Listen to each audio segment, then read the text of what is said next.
Olá a todos e sejam bem-vindos a mais um The Deep Dive. Hoje a gente vai mergulhar num assunto fascinante, a construção de modelos matemáticos para otimização. Seja para uma reunião importante, para relembrar conceitos técnicos ou por pura curiosidade, a gente está aqui para te guiar. Exatamente. A ideia é ir além do como construir esses modelos, entender o porquê da importância deles e como escolher o modelo ideal para cada situação. Perfeito. E para começarmos essa jornada, vamos falar sobre as restrições, que são tipo as regras do jogo, né? Com certeza. As restrições são essenciais em otimização porque definem os limites que a gente pode trabalhar.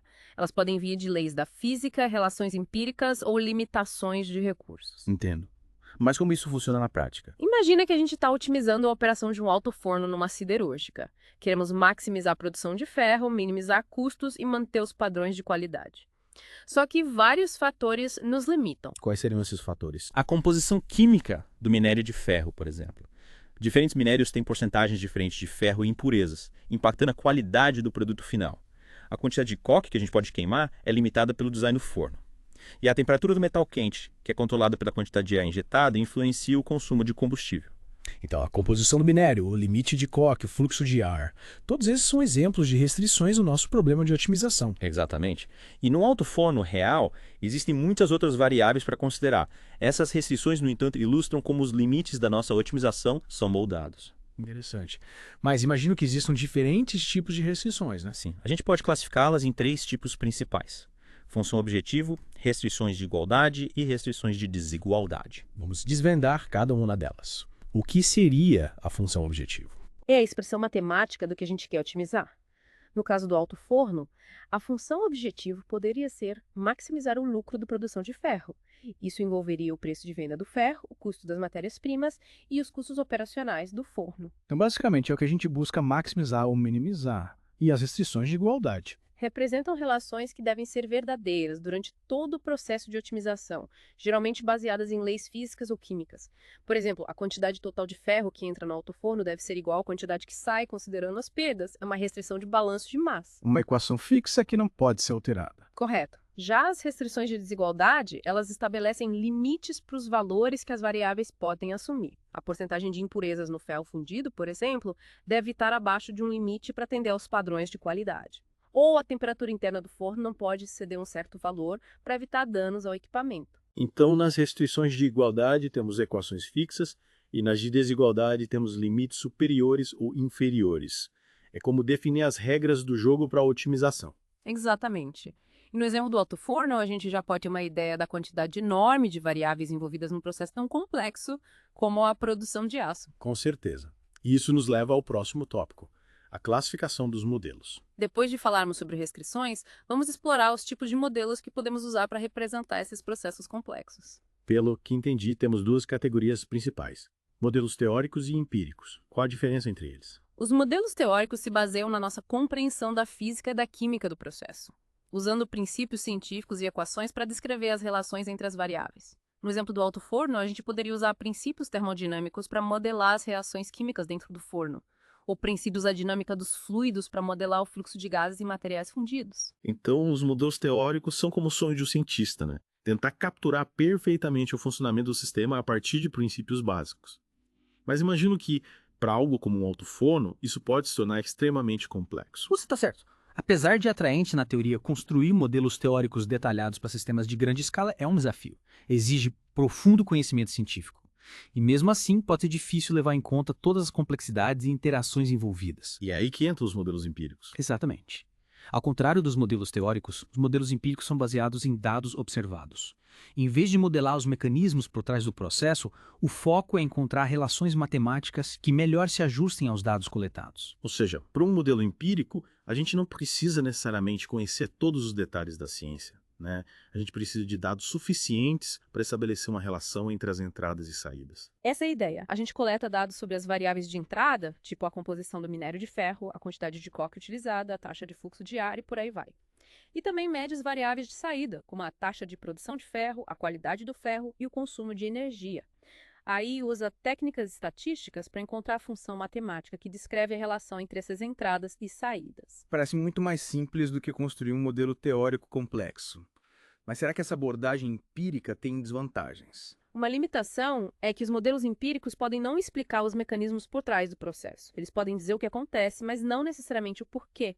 Isso pode dificultar a generalização do modelo para condições fora da faixa de dados que a gente usou para construir ele. Faz sentido. Então, se a gente tiver um bom entendimento da ciência por trás do processo, o modelo teórico pode ser mais poderoso e confiável. Mas se esse entendimento for limitado ou o sistema for muito complexo, o modelo empírico ainda pode ser útil, desde que tenhamos dados suficientes. Exatamente. Escolher entre um modelo teórico e um empírico é um passo crucial no processo de otimização e depende muito do problema específico que estamos tentando resolver. É como escolher a ferramenta certa para o trabalho, né? A gente não usaria um martelo para apertar um parafuso, nem uma chave de fenda para construir uma casa. Perfeita analogia. Agora, depois de escolher o tipo de modelo, o próximo desafio é encontrar a função matemática que represente a relação entre as variáveis. E é aí que as coisas ficam interessantes. Me deparei com um exemplo fascinante de uma usina piloto de precipitador eletrostático, ou ESP. Ah, sim. Os precipitadores eletrostáticos são amplamente utilizados em processos industriais para remover partículas de poeira dos gases de escape. Exatamente. Nesse exemplo específico, eles estavam tentando otimizar a eficiência do ESP, ajustando a área de superfície das placas coletoras. Interessante. A área de superfície das placas influencia diretamente a força do campo elétrico, que, por sua vez, afeta a eficiência da coleta. Correto. E eles desenvolveram um modelo linear e um não linear para se ajustarem aos dados. E como os dois modelos se compararam? Aí que está a parte fascinante. Para entender os resultados, a gente precisa aprofundar um pouco os conceitos de linearidade e não linearidade. Vamos lá. Começando pela linearidade, o que significa um modelo ser linear? O modelo linear implica que a saída muda proporcionalmente à entrada. Dobrando a entrada, a saída também dobra. Um exemplo simples seria a relação entre distância e tempo para um objeto se movendo a uma velocidade constante. Se a velocidade é constante, a distância percorrida é diretamente proporcional ao tempo. Claro. Então, se a usina piloto do ISP seguisse um modelo linear, dobrar a área de superfície das placas coletoras dobraria a eficiência da coleta. Exatamente. Na realidade, a maioria dos sistemas não se comporta de forma perfeitamente linear. E é aí que entram os modelos não lineares. Então, a não linearidade significa que a relação entre a entrada e a saída não é uma linha reta, né? Pode ser uma curva, uma exponencial ou alguma outra função mais complexa. Isso mesmo. No exemplo do ISP, o modelo não linear poderia levar em conta fatores como a saturação do campo elétrico em áreas de superfície maiores. A partir de um certo ponto, aumentar a área de superfície pode ter retornos decrescentes na eficiência da coleta. Faz todo sentido. O mundo real raramente é perfeitamente linear. Imagino que os modelos não lineares sejam muito mais comuns em sistemas complexos como processos industriais. Com certeza. Muitas vezes os modelos não lineares são necessários para representar com precisão as complexidades e interações entre as variáveis em sistemas reais. Mas como sabemos se o modelo é linear ou não? Existe um teste para isso. Sim, uma maneira é usar o princípio da superposição. Superposição. Parece intrigante. Que é, a ideia por trás da superposição é que, no sistema linear, a resposta à soma das entradas é igual à soma das respostas a cada entrada individual. Em outras palavras, se aplicarmos duas entradas simultaneamente, a saída será a mesma que se aplicarmos cada entrada separadamente e somarmos os resultados. Voltando ao exemplo do ISP, a gente poderia testar a linearidade aplicando dois aumentos diferentes na área de superfície, primeiro separadamente e depois juntos. Se o efeito combinado for a soma dos efeitos individuais, o modelo é provavelmente linear. Exatamente. Mas se o efeito combinado for diferente, talvez maior ou menor que a soma dos efeitos individuais, então estamos lidando com um sistema não linear. Muito útil. No caso do ESP, qual modelo se ajustou melhor aos dados? O linear ou não linear? Os pesquisadores descobriram que o modelo não linear se ajustou muito melhor aos dados, especialmente em áreas de superfície maiores. Isso sugere que a relação entre a área de superfície e a eficiência da coleta é de fato não linear, como a gente suspeitava. Fascinante. Então, mesmo que o modelo linear pareça mais simples, nem sempre é a melhor escolha. Exatamente. A escolha do modelo, linear ou não linear, depende muito da natureza da relação entre as variáveis que a gente está estudando. Isso destaca a importância de analisar cuidadosamente os dados antes de tirar conclusões sobre o melhor modelo a usar. Com certeza. E, uma vez selecionado o modelo, seja ele linear ou não linear, o próximo passo é ajustá-lo aos dados coletados. É aí que determinamos os valores específicos dos coeficientes na nossa função matemática. Correto. E uma das técnicas mais comuns para ajustar os dados a um modelo é o método dos mínimos quadrados. Método dos mínimos quadrados. Pode explicar como ele funciona? Imagina um gráfico de dispersão dos seus dados experimentais, com a variável de entrada no eixo X e a variável de saída no eixo Y. O objetivo do método dos mínimos quadrados é encontrar a linha ou curva que melhor se ajusta a esses pontos de dados. Ou seja, estamos tentando encontrar a linha de melhor ajuste, aquela que chega mais perto de todos os pontos de dados. Exatamente. E como medimos a proximidade, a gente observa as distâncias verticais entre cada ponto de dados e a linha. Essas distâncias são chamadas de resíduos. O método dos mínimos quadrados visa minimizar a soma dos quadrados desses resíduos. Por que quadrados? Por que não minimizar a soma das distâncias? Ótima pergunta. Elevar os resíduos ao quadrado tem algumas vantagens. Primeiro, dá mais peso aos erros maiores, o que pode ser útil para identificar outliers. Segundo, torna a matemática muito mais fácil de trabalhar. Ao elevar os resíduos ao quadrado, a gente cria uma função suave que a gente pode derivar para encontrar o seu mínimo. Então, ao minimizar a soma dos quadrados dos resíduos, a gente encontra a linha ou curva que melhor representa a tendência geral dos dados. Exatamente. E uma vez que a gente tem essa linha ou curva, a gente pode usá-la para fazer previsões sobre a variável de saída para diferentes valores da variável de entrada. Pode nos dar um exemplo simples de como o método dos mínimos quadrados funciona na prática? Claro, digamos que a gente tem um modelo linear simples, com apenas uma variável de entrada e uma variável de saída. O modelo pode ser algo assim. O beta pub plus beta 1 box, beta 1 b saída, beta variável de entrada, b1 intercepto e beta valombo e inclinação da linha. Então, nosso objetivo é encontrar os valores de beta log e de beta da soma dos quadrados dos resíduos. Correto. A gente pode fazer isso usando o cálculo. Derivamos a soma dos quadrados dos resíduos em relação a cada coeficiente, igualamos as derivadas a zero e resolvemos o sistema de equações resultante. Entendi a ideia geral. A gente usa cálculo para encontrar os valores dos coeficientes que nos dão o melhor ajuste aos dados. Exatamente. E para modelos lineares simples como este, a solução pode ser encontrada facilmente. Para modelos mais complexos, a gente pode precisar usar métodos numéricos para encontrar os valores ótimos dos coeficientes. Então, o método dos mínimos quadrados é uma ferramenta poderosa para ajustar modelos aos dados e desempenha um papel crucial no processo de otimização. Com certeza. É uma técnica fundamental que nos permite ir dos dados brutos a um modelo preditivo, que a gente pode usar para tomar decisões mais informadas. Muito esclarecedor. Abordamos bastante coisa, desde restrições, tipos de modelos, até o método dos mínimos quadrados. Construir um bom modelo é, sem dúvida, o primeiro passo para qualquer problema de otimização. Concordo plenamente. Mas antes de encerrarmos essa parte, quero abordar outro aspecto crucial da otimização: o design experimental. Ah, sim, o design experimental, onde a gente planeja e executa experimentos estrategicamente para coletar os dados mais informativos para construir e refinar nossos modelos. Exatamente. Um conceito particularmente importante no design experimental são os graus de liberdade. Os graus de liberdade são vitais para determinar se a gente tem informações suficientes para resolver nosso problema de otimização. Pode nos explicar melhor como os graus de liberdade funcionam no contexto da otimização? Em termos simples, os graus de liberdade representam a quantidade de informações independentes que a gente tem disponível para estimar os parâmetros desconhecidos no nosso modelo. É basicamente a diferença entre o número de variáveis independentes no nosso sistema e o número de equações independentes que restringem essas variáveis. É como ter um quebra-cabeça com um certo número de peças, né? Se não tivermos peças suficientes, não conseguimos completar o quebra-cabeça. Boa analogia. Na otimização, se a gente não tiver graus de liberdade suficientes, a gente não consegue determinar a solução ideal de forma única. Pode nos dar um exemplo real para ilustrar esse conceito? Claro. Imagina que a gente tem um trem de separação com duas colunas de destilação. Nosso objetivo é otimizar a pureza e o rendimento dos produtos finais, ajustando vários parâmetros operacionais, como temperatura, pressão e taxas de fluxo. Parece um sistema bem complexo. E é.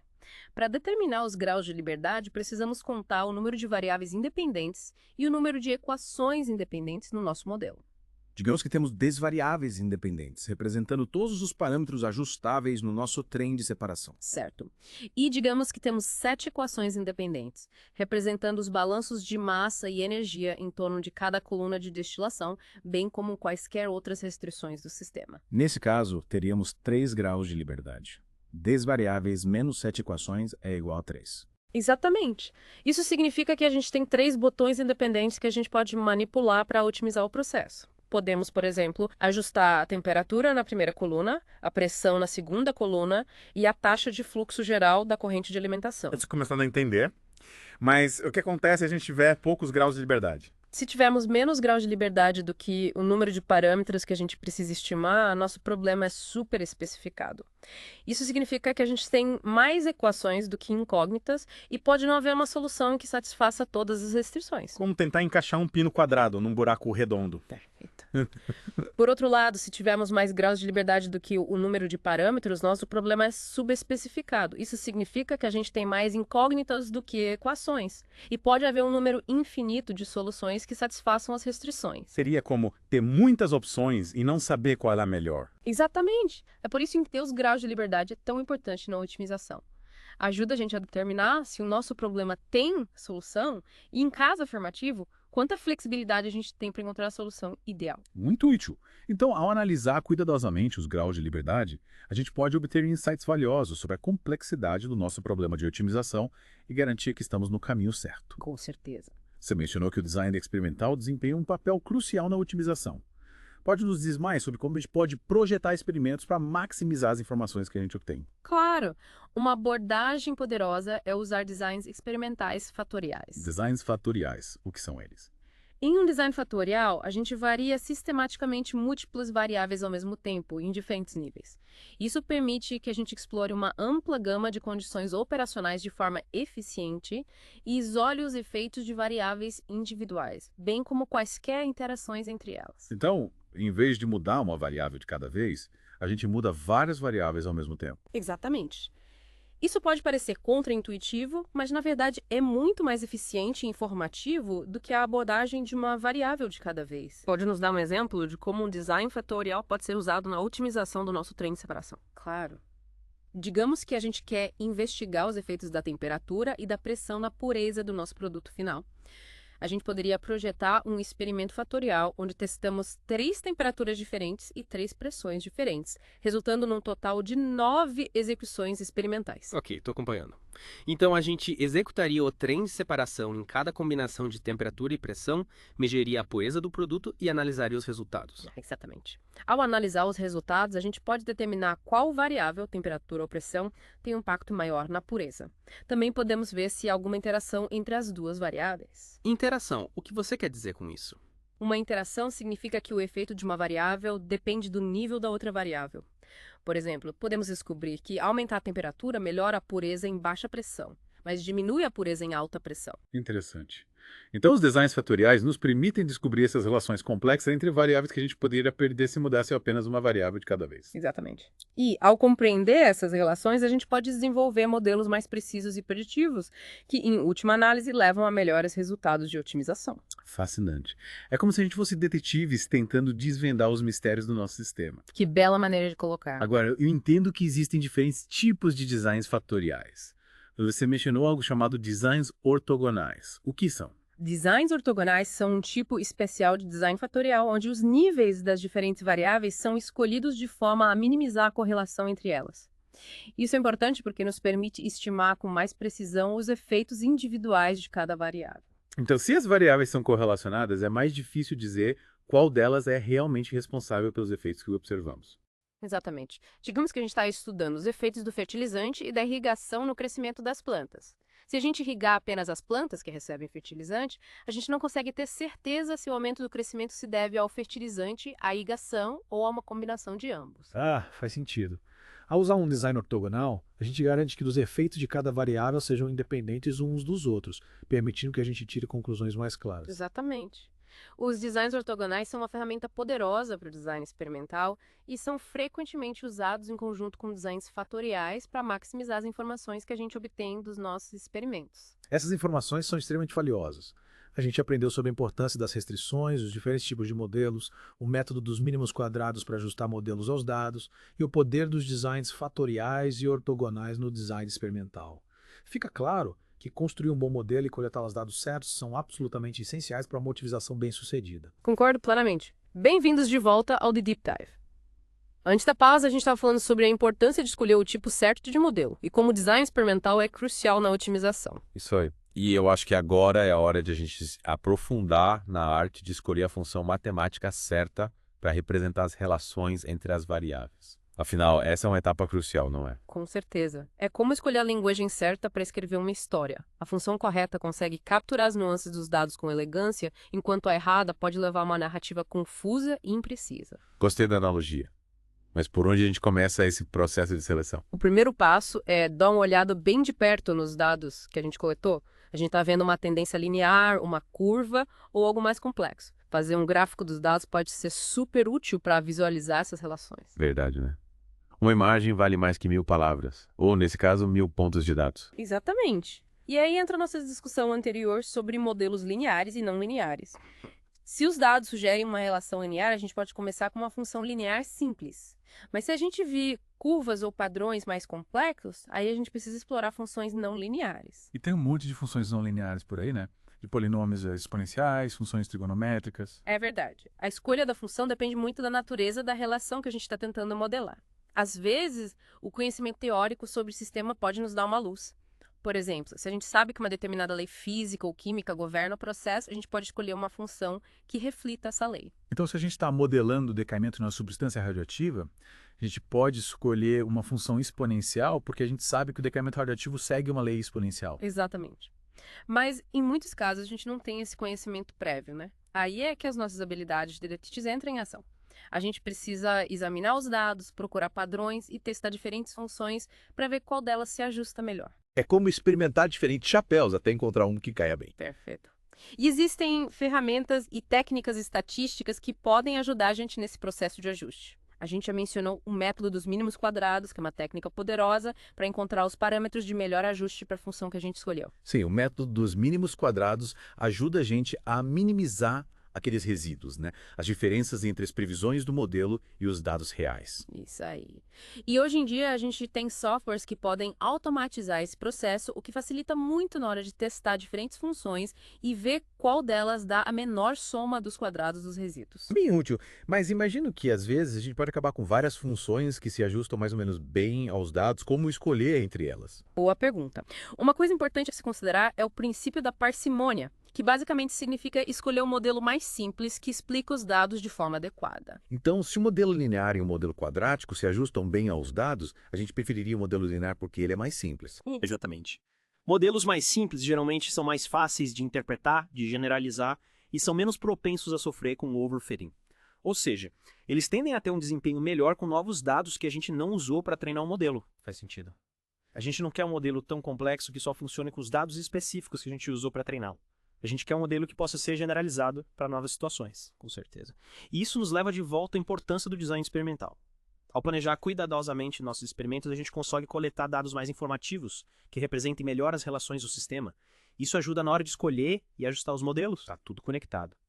Então, analisando os dados com cuidado, considerando o conhecimento teórico, as ferramentas estatísticas e o princípio da parcimônia, a gente aumenta as chances de encontrar a função matemática certa para representar o nosso problema de otimização. Exatamente. E lembre-se, esse processo de seleção e ajuste de modelo geralmente é iterativo. A gente pode começar com uma função, testar ela com os dados e depois refinar a nossa escolha com base nos resultados. É tudo uma questão de encontrar a melhor representação possível do sistema que a gente está tentando otimizar. Falando em encontrar o melhor, a gente conversou antes sobre graus de liberdade e como eles se relacionam com o design experimental. Me parece que esse é um conceito bem importante nesse contexto, né? Sim, os graus de liberdade são um conceito super importante. Eu acho que vale a pena a gente revisitar eles pensando na otimização de processos do mundo real. Concordo. Pode nos lembrar como os graus de liberdade influenciam o design experimental? Claro. Como a gente já discutiu, os graus de liberdade representam o número de informações independentes que a gente tem para estimar os parâmetros desconhecidos no nosso modelo. Certo. É como ter peças de quebra-cabeça suficientes para montar a imagem. Exatamente. E quando a gente está projetando experimentos, a gente precisa garantir que está coletando dados suficientes para estimar todos os parâmetros do nosso modelo. Então, se a gente tem um modelo com 5 parâmetros, a gente precisa de pelo menos 5 pontos de dados independentes para estimar esses parâmetros. Idealmente, sim. Mas, na prática, a gente geralmente quer mais do que o mínimo, né? Mais dados geralmente significam estimativas mais precisas e confiáveis dos parâmetros. Faz sentido. Mais dados, mais informação, melhores estimativas. Mas como os graus de liberdade ajudam a gente a determinar quantos experimentos a gente precisa fazer? Bem, como a gente viu antes, os graus de liberdade são calculados com uma diferença entre o número de variáveis independentes e o número de equações independentes que restringem essas variáveis. Certo, lembro disso. Então, se a gente tiver mais variáveis do que equações, a gente tem mais graus de liberdade. Isso aí. E isso significa que a gente tem mais flexibilidade para planejar os experimentos. A gente pode escolher variar mais variáveis, testar mais níveis de cada variável, ou até replicar os experimentos para diminuir o impacto do erro aleatório. Então, ter mais graus de liberdade nos dá mais opções na hora de planejar os experimentos. Correto. Mas é importante lembrar que mais graus de liberdade também significam mais experimentos para executar. Mais experimentos significam mais tempo, mais recursos e mais custos, né? A gente precisa achar um equilíbrio. Exatamente. A gente quer coletar dados suficientes para estimar os parâmetros do modelo com precisão, mas também precisa levar em conta as restrições de tempo e recursos. E é aí que o planejamento e o design experimental inteligente se tornam super importantes. Sem dúvida. E é que os designs fatoriais e ortogonais que a gente discutiu antes podem ser muito úteis. Sim, esses designs permitem que a gente explore várias condições operacionais de forma eficiente, com um número relativamente pequeno de experimentos. Exatamente. Ao escolher os níveis das variáveis de forma estratégica, a gente consegue maximizar as informações que a gente tira de cada experimento, mesmo com graus de liberdade limitados. Isso é muito interessante. É como se a gente estivesse jogando um jogo estratégico, tentando tirar o máximo proveito de cada movimento. Boa analogia. Então, pensando nos graus de liberdade com cuidado e usando técnicas de design experimental, a gente consegue coletar os dados para construir modelos precisos e confiáveis, mesmo para sistemas complexos com muitas variáveis e restrições. Com certeza. E com esses modelos precisos, a gente pode partir para a parte mais legal, a otimização. Aí a gente pode usar nossos modelos para encontrar as melhores condições de operação para o nosso processo. Mas antes de entrarmos na otimização, acho que é importante a gente parar um pouco e pensar no que aprendemos até agora. Concordo. Um momento de reflexão é sempre bom. A gente cobriu bastante coisa hoje, desde o básico da construção de modelos até as complexidades do design experimental. E vimos como esses conceitos estão todos interligados, né? E como eles contribuem para o objetivo final da otimização. Exatamente. Mas eu estou curiosa, na sua experiência como especialista em otimização, quais são as armadilhas ou desafios mais comuns que as pessoas enfrentam ao construir e usar modelos? Ótima pergunta. Acho que uma das armadilhas mais comuns é a tentação de cair no overfitting, ou seja, ajustar o modelo demais aos dados. Overfitting. Você já tinha falado disso antes, mas pode explicar melhor o que isso significa? Claro. O overfitting acontece quando a gente cria um modelo que é muito complexo e se adapta demais aos dados que a gente usou para treiná-lo. O modelo pode até ter um desempenho incrível com os dados de treinamento, mas aí ele não funciona bem com novos dados. É como um aluno que decora as respostas para a prova, mas não entende matéria de verdade. Exatamente. Um modelo com overfitting basicamente memorizou o ruído e as variações aleatórias nos dados de treinamento, em vez de capturar as verdadeiras relações. Isso é um problema, porque no mundo real, a gente sempre encontra dados novos, diferentes dos que usamos para treinar um modelo. Isso aí. Um modelo com overfitting vai fazer previsões ruins sobre esses dados novos, porque ele está muito preso às peculiaridades dos dados de treinamento. Então, como a gente evita o overfitting? Existem várias estratégias. Uma delas é usar o princípio da parcimônia, que a gente já discutiu. Escolher um modelo mais simples, com menos parâmetros, geralmente ajuda a diminuir o risco de overfitting. Certo, modelos mais simples têm menos chance de se perder no ruído dos dados, né? Exatamente. Outra estratégia é dividir os nossos dados em um conjunto de treinamento e um conjunto de validação. O que é um conjunto de validação? É uma parte dos dados que a gente separa e não usa para treinar o modelo. A gente usa esse conjunto para avaliar o desempenho do modelo com dados que ele nunca viu. Ah, entendi. Então a gente treina o modelo com um conjunto de treinamento e depois testa ele com um conjunto de validação para ver se ele consegue generalizar bem. Isso mesmo. E se a gente viu uma diferença grande no desempenho entre conjunto de treinamento e conjunto de validação, é um sinal de que o modelo está com overfitting. Bem útil para detectar overfitting. Tem outras estratégias que a gente pode usar? Tem sim. Uma abordagem comum é usar técnicas de regularização que basicamente penalizam a complexidade do modelo. Essas técnicas incentivam o modelo a encontrar um equilíbrio entre se ajustar bem aos dados e se manter relativamente simples. É como se a gente adicionasse uma regra no processo de ajuste do modelo para ele não ficar muito complexo. Boa maneira de pensar. Tudo isso é super útil. Evitar o overfitting é essencial para ter modelos que façam previsões confiáveis no mundo real. Mas e aí tem outras armadilhas comuns que a gente precisa ter em mente. Claro. Outra armadilha comum é não validar o modelo direito. Validar um modelo. A gente falou sobre conjunto de validação, mas tem mais alguma coisa. Tem sim. Validar um modelo envolve mais do que só verificar o desempenho dele num conjunto de dados separado. Também significa avaliar criticamente as suposições, as limitações e os possíveis vieses do modelo. Então é como fazer uma inspeção completa no modelo para ter certeza de que ele é sólido e confiável. Exatamente, a gente precisa se perguntar, o modelo faz sentido, considerando o que a gente sabe sobre o sistema? As previsões do modelo batem com a nossa intuição e experiência. Será que tem algum viés nos dados que pode estar influenciando o modelo? Perguntas importantes.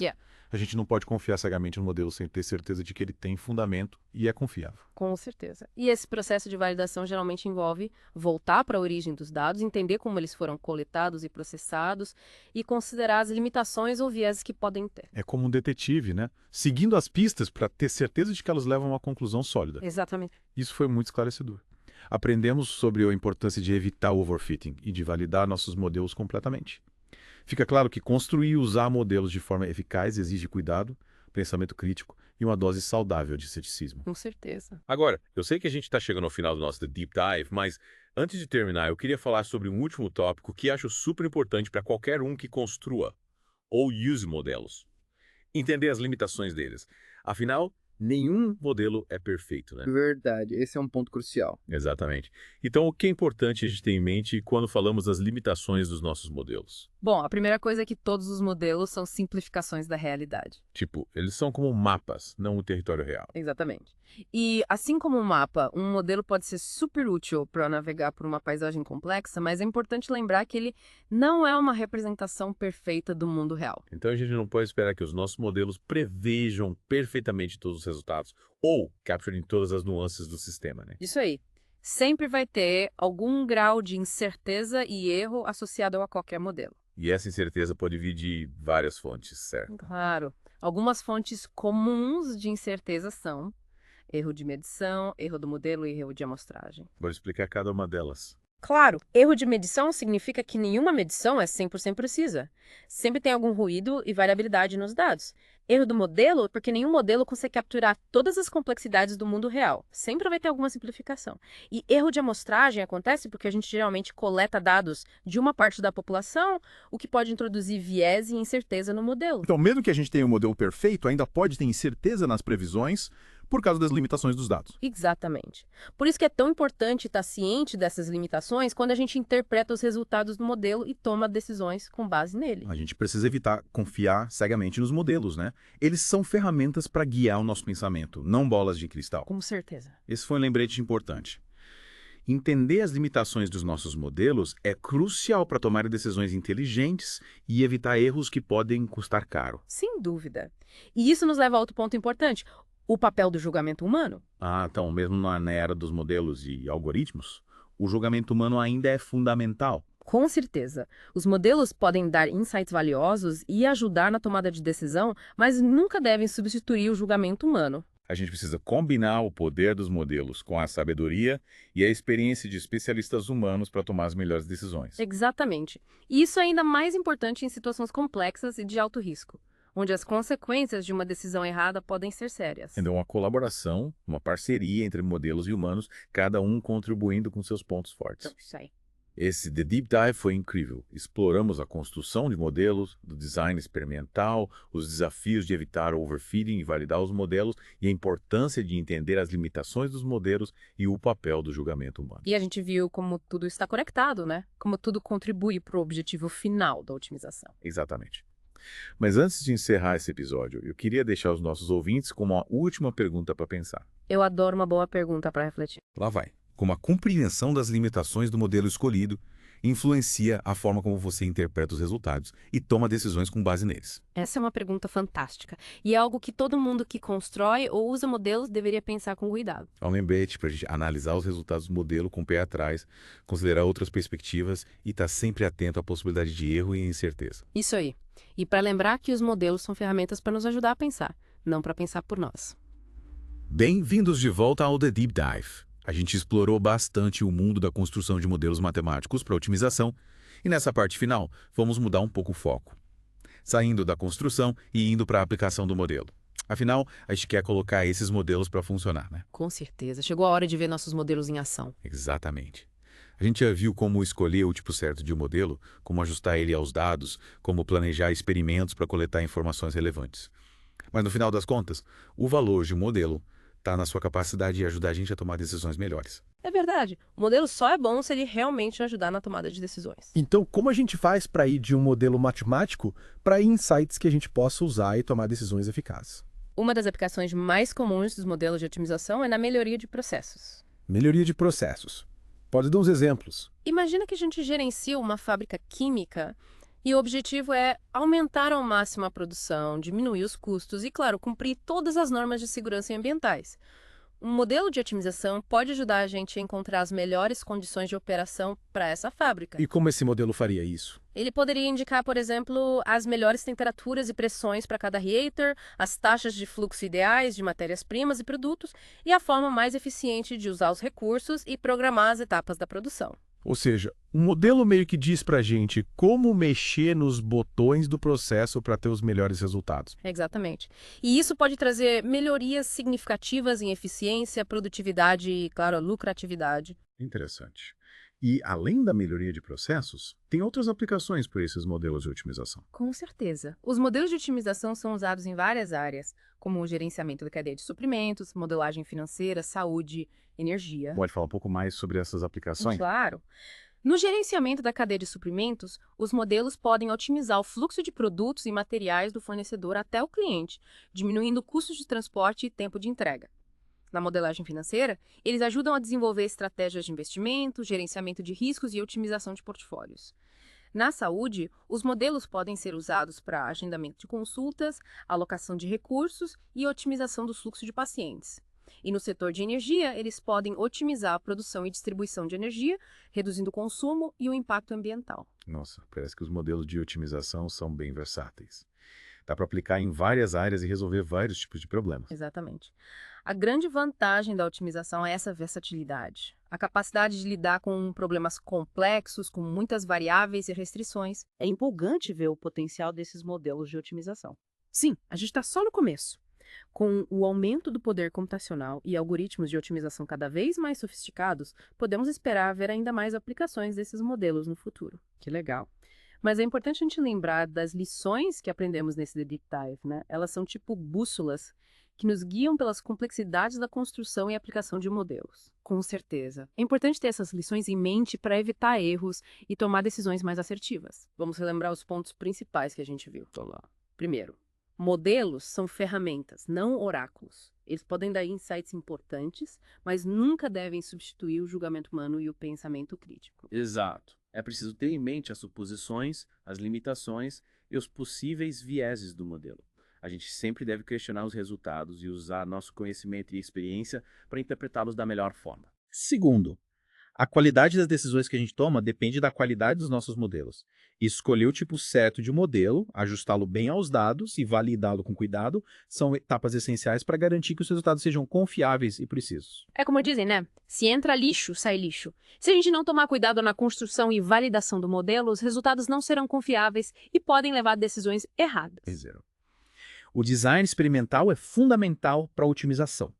Planejando e executando os experimentos com cuidado, a gente coleta os dados mais informativos possíveis, o que leva a modelos melhores e a decisões mais eficazes. Sem dúvida. Os designs fatoriais ortogonais são ferramentas poderosas para a gente conseguir o máximo de informação dos nossos experimentos.